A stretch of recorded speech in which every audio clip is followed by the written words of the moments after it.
అది మహాశివరాత్రి పర్వదినం. లోకం మొత్తం శివనామస్మరణ కీర్తనలు చేస్తూ పరమశివుణ్ణి ధ్యానిస్తూ ఉంటారు శివభక్తులు. చీకటి పడుతుంది. పాకలో లాంతర్ వెలిగించాడు శంకరం అనే పేదవాడు.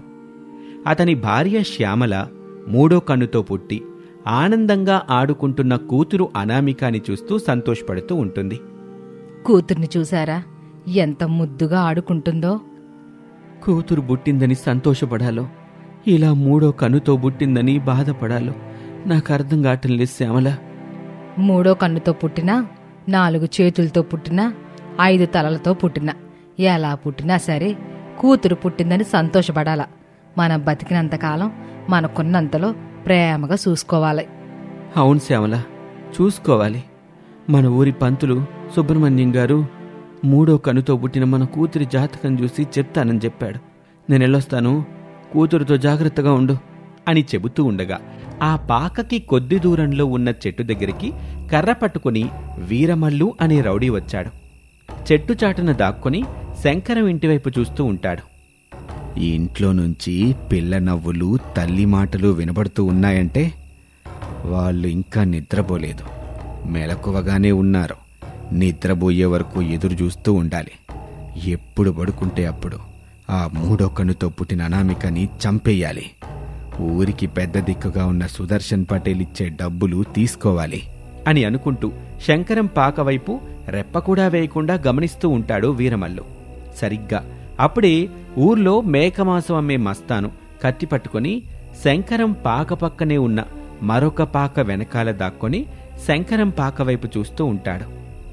మూడో కన్నుతో పుట్టిన పాపానికి తల్లి నుంచి బిడ్డని వేరు చేసి చంపమని సుదర్శనయ్య గారి ఆజ్ఞ. బతికున్న మేకల్ని చంపుతూ ఉంటాను.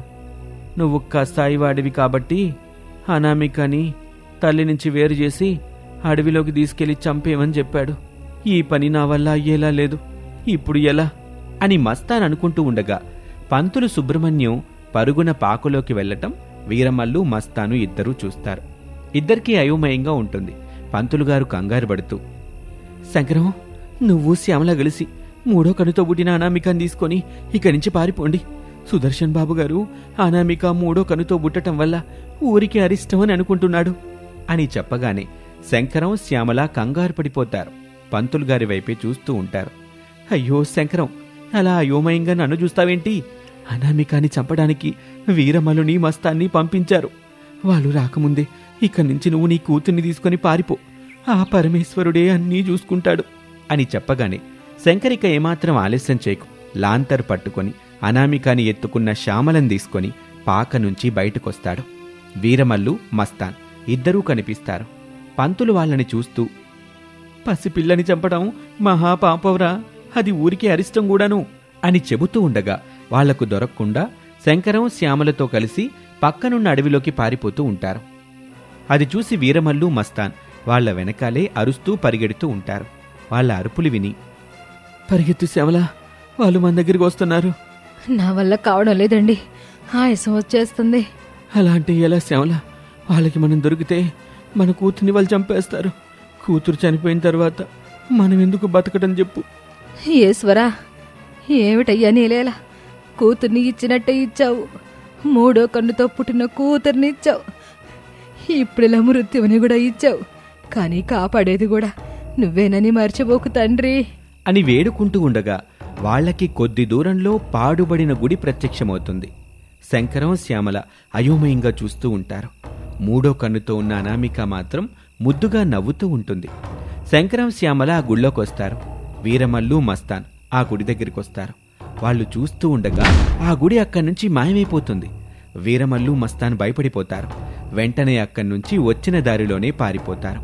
తిరిగి అక్కడ మళ్ళీ గుడి ప్రత్యక్షమవుతుంది. గుళ్ళో శివలింగం ఉంటుంది. ఆ శివలింగం అంతా దుమ్ము ధూళి పట్టుంటుంది. శ్యామల, శివలింగం? అవునండి, మనల్ని కాపాడడానికి ఆ శివుడే ఇలా వచ్చాడు అని చెప్పగానే ఆ శివలింగం ముందున్న దీపాలు వెలుగుతాయి. మీరు గుడిని శుభ్రం చెయ్యండి, మనం ఈ రాత్రి ఇక్కడే ఉందాం. ఇక్కడొద్దు శ్యామల. మనం ఈ గుడి నుండి బయటికి వెళ్ళిన తర్వాత వాళ్ళు మనల్ని వెంబడిస్తే ఏమిటి పరిస్థితి? ఈ అడవిలో ఎంత చీకట్లో ఎక్కడికని పరుగులు తెద్దని చెప్పండి. ఈ గుళ్ళోనే ఉంటే ఆ శివ చూసుకుంటాడు అని శ్యామల చెప్పగానే శంకరానికి కూడా నిజమే అనిపించింది. కొంతవరకు గుడిని శుభ్రం చేసి అక్కడే కూర్చుంటారు. అనామిక హాయిగా పడుకుంటుంది. ఇక శంకరం, శ్యామల ఇద్దరు అనామిక గురించి బాధపడుతూ ఉంటారు. ఇప్పుడంటే చిన్నగా ఉంది కాబట్టి మూడో కన్ను గురించి పెద్దగా భయపడిన అవసరం లేదు. కానీ పెరుగుతున్న కొద్దీ అమ్మాయి బయట తిరగాల్సిన పరిస్థితి వస్తుంది. అప్పుడు ఎలా బతుకుతుందో అదేనండి బాధ. ఆ బాధ నన్ను వెంటాడుతూ ఉంటుంది. చూడు శ్యామల, భవిష్యత్తులో ఏదో జరుగుతుందని మన బిడ్డని మన కళ్ళ ముందు చంపుకోలేం కదా. మనకి తోచినంతగా కంటికి రెప్పలా కాపాడుకోవాల్సిందే అని మాట్లాడుకుంటూ ఉండగా అప్పుడే ఆ గుళ్ళో ఉన్న శివలింగం నుంచి ఒక మెరుపు వస్తుంది. ఆ మెరుపు నుంచి మాటలు వినిపిస్తూ ఉంటాయి. మూడో కన్నుతో పుట్టిందని బాధపడకండి. అనామిక నా అంశతో పుట్టింది. ఆ మూడో కన్ను తనని రక్షించుకోవటానికి ఉపయోగపడుతుంది. ఆవేశం వచ్చినప్పుడు నా మూడో కన్ను ఎలా తెరుచుకుంటుందో అనామికకి కూడా ఆ మూడో కన్ను అలాగే తెరుచుకుంటుంది. తనని తాను కాపాడుకోగలుగుతుంది. ఈ విషయం బయట చెబితే ప్రాణాలకి ముప్పుంటుంది. కాబట్టి జాగ్రత్తగా ఉండండి అని చెప్పి ఆ శివలింగం నుంచి వెలుగు మాయమైపోతుంది. ఇక తెల్లవారుతుంది. అనామికాని ఎత్తుకొని అడవి దాటి ఆ పక్కనే ఉన్న ఊరికి వస్తారు. అక్కడే కూలి పనులు చేసుకుంటూ అనామికాని పెంచి పెద్ద చేస్తూ ఉంటారు. అనామికకి 25 ఏళ్ళొస్తాయి. శారద ఇంటికి అనామిక కోడలిగా వచ్చింది. ఒకరోజున అత్తగారు శారద కోడలితో ఇలా అంటుంది. ఏమే కోళ్ళ, నీ నొసలపైన మచ్చేంటే? ఏమో అత్తయ్య, మా అమ్మని ఎన్నోసార్లు అడిగాను కానీ చెప్పలేదు. ఏదో లేవే అని మచ్చ గురించి చెప్పకుండా దాటిస్తూ ఉండేది అత్తయ్య. సర్లే, ఇక తినడానికి ఏం టిఫిన్ చేశావు? ఇప్పుడే ఆ శివయ్యకి నైవేద్యం చేశానత్తయ్య అని అనామిక చెప్పగానే నాస్తికురాలైన శారదకి శివయ్య అన్న పేరు వినిపించగానే ఎక్కడా లేని కోపం వస్తుంది. ఎంత పొగరే నీకు! ఇంట్లో పూజలే చెయ్యొద్దని చెప్పాను కదా. ఎనకుండా మీ మావయ్య సపోర్ట్ తీసుకొని నేను లేవకముందే పూజలు చేసుకుంటున్నామని చెప్తేనే ఒప్పుకున్నాను. కాని ఇప్పుడు నాకు టిఫిన్ కూడా చేయకుండా శివయ్యకి నైవేద్యం చేశానని చెబుతున్నావా? నిన్ను అంటూ కొట్టటానికి శారద తన చేతిని పైకెత్తుతుంది. అనామిక భయపడుతుంది. ఇక అప్పుడే అక్కడికి ప్రసాద్ వస్తాడు. కోళ్ళా, నువ్వెళ్ళి టిఫిన్ చేయి తల్లి అని చెప్పగానే అనామిక ఏమీ మాట్లాడకుండా అక్కడి నుంచి కిచెన్లోకి వెళ్తుంది. టిఫిన్ రెడీ చేస్తూ ఉంటుంది. ఏంటి శారదా, కోడలి మీదికి చెయ్యెందుకెత్తావు? దాన్ని తిండి పెట్టి మనం పోషిస్తున్నాం. మనకి ముందు టిఫిన్ పెట్టాలి గాని శివయ్యకి నైవేద్యం పెట్టిందంట. అసలే నాకు ఈ పూజలంటే నచ్చదు. ఏదో మీకోసం నేను ఒప్పుకున్నాను. అనామిక గనక ఇంకోసారి అలా చేస్తే బయటికి పంపించేస్తాను. తప్పు శారదా, ఆ శివయ్య గురించి అలా మాట్లాడకు. నీకు నమ్మకం లేకపోతే నమ్మబాకు. అంతేగాని శివ పూజలు భక్తితో చేసుకునే కోడల్ని కొట్టకూడదు, తిట్టకూడదు. అంత నా కర్మ. ఇంకోటి, నీకు మరో ముఖ్యమైన విషయం చెప్పాలి శారదా. ఏంటది? 2 రోజుల్లో శివరాత్రి రాబోతుంది. కోడల్ని ఏమీ అనకుండా తన పూజల్ని, తన ఉపవాసాల్ని, తన జాగారాల్ని ప్రశాంతంగా చేసుకోనివ్వు. తప్పదు కదా, చేసుకొనిస్తానులే అని చెప్పి కోపంగా అక్కడి నుంచి శారద వెళ్ళిపోతుంది. ఇక శివరాత్రి రోజు రానే వస్తుంది. కోడలు అనామిక ఇంట్లో ఉన్న శివలింగం ముందు కూర్చొని శివపూజ చేస్తూ ఉంటుంది. పెద్ద సౌండ్తో శివనామ శ్లోకాలు వినిపిస్తూ ఉంటాయి ఆ ఇంట్లో. శారద అయిష్టంగా కళ్ళు తెరిచి చూస్తుంది. ఇల్లంతా దీపం పొగ అలుముకొని ఉంటుంది. ఆ పొగకి, శ్లోకాలకి శారదకి ఎక్కడా లేని కోపం వస్తుంది. ఆవేశంగా బెడ్ మీద నుంచి దిగి పూజగది దగ్గరికి వచ్చింది. అనామిక శివలింగం ముందు కూర్చొని పూజ చేసుకుంటూ ఉంటుంది. ఈ నెట్టాగో ఇంట్లో లేడు కదా, ఇప్పుడే దీని సంగతి చెబుతాను అని అనుకొని శారద కోపంగా పూజగదిలోకి వస్తుంది. ఏంట ఇది? అత్తయ్య, ఈరోజు శివరాత్రి. శివునికి ప్రత్యేక పూజ చేస్తున్నాను. రోజు చేస్తున్న పూజలు చాలవన్నట్టు ఈరోజు ప్రత్యేకమైన పూజలు చేస్తున్నావా? అవునత్తయ్య, నన్ను ఇబ్బంది పెట్టకుండా మీరు ఇక్కడి నుంచి వెళ్ళండి అని చెప్పి అనామిక కళ్ళు మూసుకొని శివనామస్మరణ చేస్తూ ఉంటుంది. శారదకి కోపం వచ్చి అనామికాని తీసుకుని బయటకు నెట్టేస్తుంది. అనామిక కింద పడిపోతుంది. కాలితో గట్టిగా అనామికాని తన్నాలని కాలెత్తుతుంది. అంతే, కోపంతో అనామిక 3వ కన్ను తెరుచుకుంటుంది. అది చూసి శారద అదిరిపడుతుంది. కోపంగా అనామిక ఇలా అంటుంది. ఒకసారి చెప్తే అర్థం కాదా అత్తయ్య? ఎందుకు కోపం తెప్పిస్తున్నారు? నా పూజకి ఎందుకు అడ్డొస్తున్నారు మిమ్మల్ని? అని అంటూ ఉండగా ఆ తెరుచుకున్న మూడో కన్ను నుంచి నిప్పురవ్వలు శారద మీదకు పడుతూ ఉంటాయి. శారద భయంతో తప్పించుకుంటూ పరిగెడుతూ ఉంటుంది. అయినా సరే ఆ నిప్పురవ్వలు ఆగకుండా శారద వెంటబడుతూ ఉంటాయి. ఇంతలో బయటకు వెళ్లిన ప్రసాదు, రమేష్లు ఇంటికొస్తారు. మూడో కన్ను తెరుచుకున్న అనామిక వైపు చూస్తారు. నిప్పురవ్వలు పడి కాలిపోతున్న శారద వైపు చూస్తారు. ఇద్దరూ వెంటనే దండం పెడుతూ ఓం నమఃశివాయ అంటూ శివనామస్మరణ చేస్తారు. కాసేపటికి అనామిక శాంతిస్తుంది. తన మూడో కన్ను మూసుకుంటుంది. అది చూసి ప్రసాదు, రమేషు ఆశ్చర్యపోతారు. నిప్పురవ్వలు పడి అల్లాడుతున్న శారదను తీసుకొని ఇంట్లో ఉన్న శివలింగం దగ్గరికి తీసుకొచ్చి కూర్చోబెడతారు. శివయ్య, మా అత్తయ్యని మన్నించండి తండ్రి. తనకి ఈ బాధ నుంచి విముక్తి కలిగించండి. అవును తండ్రి, ఇక నుంచి నా భార్య శారద మీ పూజ చేసుకుంటుంది, మిమ్మల్ని స్మరించుకుంటుంది. అవును శివయ్య, నేను ఈ బాధ భరించలేను తండ్రి. శివయ్య, నన్ను కాపాడయ్యా అని శారద వేడుకుంటూ ఉంటుంది. కొంత సమయం తర్వాత శివలింగం నుంచి ఒక వెలుగొచ్చి శారద మీద పడుతుంది. ఇక శారద మామూలు మనిషి అవుతుంది. ఇక అప్పటి నుంచి ఇంటిల్లిపాది శివపూజ చేస్తూ ప్రశాంతంగా సంతోషంగా జీవిస్తూ ఉంటారు. ఇది వాల్టి కథ. మరొక ఆసక్తికర కథలో మళ్ళీ కలుద్దాం. అంతవరకు సెలవు. నమస్తే. దివాళా తీసిన పెద్ద హోటల్లోని ఒకచోట వేసిన 2 కుర్చీలలో private finance company manager Mahender కూర్చుని ఉండగా, మరొక కుర్చీలో ఆ హోటల్ యజమాని కృష్ణమూర్తి దిగులుగా కూర్చుని ఉంటాడు. చెప్పండి కృష్ణమూర్తి గారు, ఏం చేద్దామంటారు? నేను చెప్పాల్సింది గత 10 రోజుల నుంచి చెప్తూనే ఉన్నాను కదా సార్. మీరు గడువివ్వమంటే ఇవ్వనని చెప్పి తీసుకున్న బిజినెస్ లోన్ మొత్తం ఒకేసారి కట్టండని పీకల మీద కూర్చున్నారు. ఇక చెబుతాను సార్. ఇప్పటికే మీకు మా ఫైనాన్స్ కంపెనీ చాలా గడువిచ్చింది. 1 రోజులు, 10 రోజులు, వారం రోజులు ఇట్టా ఇచ్చే వాటిని గడువు అనరు సార్, అవకాశం అంటారు. కానీ నేనెంత ప్రయత్నం చేసినా ఎక్కడ అప్పే బుట్టలేదు కదా. అందుకే నేనొచ్చి కూర్చున్నాను. అవకాశం మీద అవకాశం ఇచ్చినా మీరు డబ్బులు సర్దుబాటు చేయలేకపోయారు.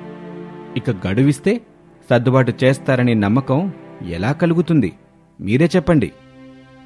గడువిస్తే హోటల్కి కొత్త రంగులేసి ఏదైనా స్పెషల్ ఐటెం చేసి కస్టమర్లని ఆకట్టుకుంటాం. నెమ్మదిగా అనుకున్న గోలు రీచ్ అవ్వడానికి ప్రయత్నం చేస్తూ ఉంటాం. ప్రయత్నానికి గడువులు ఇవ్వలేం కృష్ణమూర్తి గారు. ఒకే ఒక అవకాశం ఇస్తాను. 2 రోజుల్లో హోటల్ అమ్మేసి మా దగ్గర తీసుకున్న బిజినెస్ లోన్ కట్టేయండి. అదేంటి సార్, 2 రోజుల్లో అంటే కష్టమండి. అట్లీస్ట్ 1 వీక్ అయినా ఇవ్వండి. సారీ కృష్ణమూర్తి గారు, మీకు జస్ట్ 2 డేస్ మాత్రమే టైం. థ్యాంక్ యూ అని చెప్పి మహేందర్ అక్కడి నుంచి వెళ్ళిపోతాడు. కృష్ణమూర్తి బాధపడుతూ కన్నీళ్లు పెట్టుకుంటూ ఉంటాడు. అప్పుడే కృష్ణమూర్తి దగ్గరికి శారద వస్తుంది. బాబుగారు అని పిలవగానే కృష్ణమూర్తి శారద వైపు చూస్తాడు. చెప్పండమ్మా, ఏం కావాలి? బాబుగారు, ఇక్కడ మీరు పెద్ద హోటల్ తెరుతున్నట్టున్నారు. ఏదైనా పని ఇవ్వండి అయ్యా, నమ్మకంగా చేస్తాను. మీరిచ్చిన జీతం డబ్బులు తీసుకుంటాను. ఇది మూతబడుతున్న పెద్ద హోటల్ తల్లి. ఇక్కడ ఎలాంటి పనులు లేవు. వెళ్ళు, మరో చోటుకు వెళ్ళి ప్రయత్నం చేసుకోమ్మా. ఏమిటి, ఇంత పెద్ద హోటల్ మూతపడుతుందా? అయ్యి బాబోయ్, ఈ హోటల్ నమ్ముకుని పని చేసిన వాళ్ళంతా నాలాగా పని కోసం తిరుగుతూ ఉంటారుగా. అవును తల్లి, ఆకలి తీర్చుకోవడం కోసం తప్పదు కదా.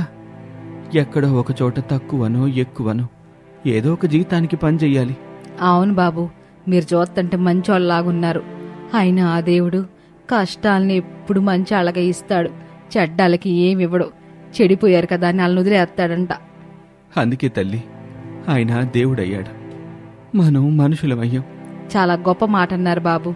ఇంత పెద్ద హోటల్ మూసుకోవడానికి వచ్చిన సమస్య ఏమిటో నాకు తెలీదు బాబు. కానీ మూత వేయడం తప్పని మాత్రం చెప్పగలను. తప్పుగా అనుకోబాకండి. మిమ్మల్ని చూస్తుంటే నాకు అన్నలాగా అనిపించారు. సరేనమ్మా, వెళ్ళిరా తల్లి అని చెప్పగానే శారద అక్కడి నుంచి వెళ్ళిపోయింది. కృష్ణమూర్తికి ఇంకా ఆ హోటల్లో ఉండాలనిపించలేదు. షట్టర్ వేసి రోడ్డు మీదకొచ్చి ఆటో ఎక్కాడు. ఎక్కడికి బాబుగారు? మందారపల్లి గ్రామంలో ఉన్న మామిడి తోట దగ్గరికి తీసుకెళ్ళి బాబు అని చెప్పగానే ఆటో అక్కడి నుంచి ముందుకు కదిలింది. ఇక అది మందారపల్లి గ్రామంలోని మామిడి తోట. పేద కోడలు అనామిక నీళ్లు పడుతూ ఉంటుంది. అత్తయ్య పని కోసం వెళ్ళింది. ఎక్కడైనా దొరికిందో లేదో. అప్పు చేసినా ఏదైనా చిన్నపాటి వ్యాపారం పెట్టుకుందామని చెప్తే వినదు. ఇలా ఈ తోటమాలిగా చేస్తుంటే వచ్చే డబ్బులు ఎటూ సరిపోవడం లేవు. ఏమిటో ఈ జీవితం అని అనుకుంటూ ఉండగా ఆటో ఆ తోట ముందున్న గేటు దగ్గర ఆగింది. కృష్ణమూర్తి ఆటో దిగి డబ్బులిచ్చేస్తాడు.